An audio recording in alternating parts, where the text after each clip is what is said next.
शेतकरी कर्जमाफीसह विविध मागण्यांसाठी प्रहार संघटनेने राज्यभरामध्ये चक्काजाम आंदोलन सुरू केलेले आहे। अमरावतीमध्ये बच्चू कडूंच्या नेतृत्वामध्ये आंदोलन सुरू करण्यात आले, तर तिकडे येवल्यामध्ये प्रहारच्या कार्यकर्त्यांनी नाशिक संभाजीनगर महामार्ग रोखलेला आहे आणि यावेळी राज्य सरकार विरोधात जोरदार घोषणाबाजी देखील केली जाते। परतवाड्यातील रास्ता रोको आंदोलनामध्ये बच्चू कडू स्वतः उपस्थित आहेत आणि यावेळी रस्त्यावर टायर जाळून सरकारचा निषेध करण्यात आलेला आहे। तर अमरावती आणि नाशिकमध्ये बच्चू कडू यांचं हे आंदोलन सुरू आहे।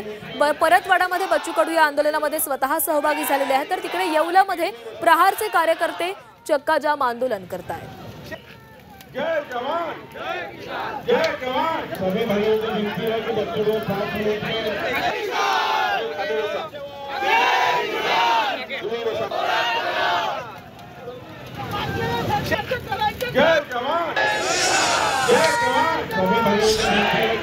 तर येवला तालुक्यातील पुरणगाव इथं प्रहार संघटना चक्काजाम आंदोलन करते। आंदोलकांनी नाशिक संभाजीनगर महामार्गावर रोखून धरला होता, त्यामुळे वाहतूक कोंडी या ठिकाणी झालेली आहे। यावेळी आंदोलनकर्त्यांनी महामार्गावर पत्ते खेळत कृषी मंत्र्यांच्या फोटोला शाई देखील फासलेली आहे आणि या आंदोलनाचा आढावा घेतलेला आहे आमचे प्रतिनिधी सुदर्शन खिल्लारे यांनी। नाशिकच्या येवल्यातील पुरणगाव या ठिकाणी नाशिक संभाजीनगर महामार्गावर चक्काजाम आंदोलन सुरू आहे आणि आपण पाहू शकता हे आंदोलक रस्त्यावरच पत्ते खेळून कृषी मंत्र्यांचा निषेध व्यक्त करत आहेत। तथा कृषी शेतकऱ्यांची कर्जमाफी असेल, विविध प्रश्नांवर हे आंदोलन आता सुरू आहे।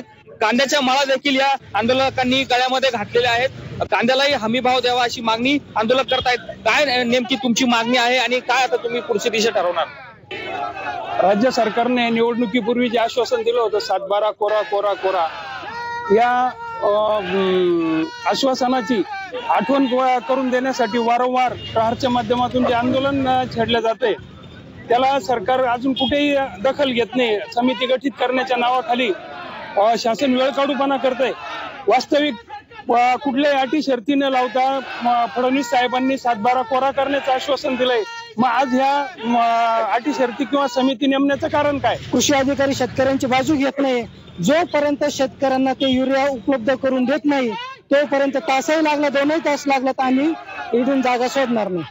शेतकऱ्यांची कर्जमाफी असेल तथा खतांच्या लिंकिंग बाबत आणि विविध प्रश्नांसंदर्भात प्रहार जनशक्ती पक्षाच्या वतीनं हे आंदोलन पुकारण्यात आलेलं आहे। सुमारे 1 तासापासून हे आंदोलन सुरू आहे आणि हा मार्ग या आंदोलकांनी रोखून धरलेला आहे। सुदर्शन खिल्लारे, झी मीडिया, येवला, नाशिक।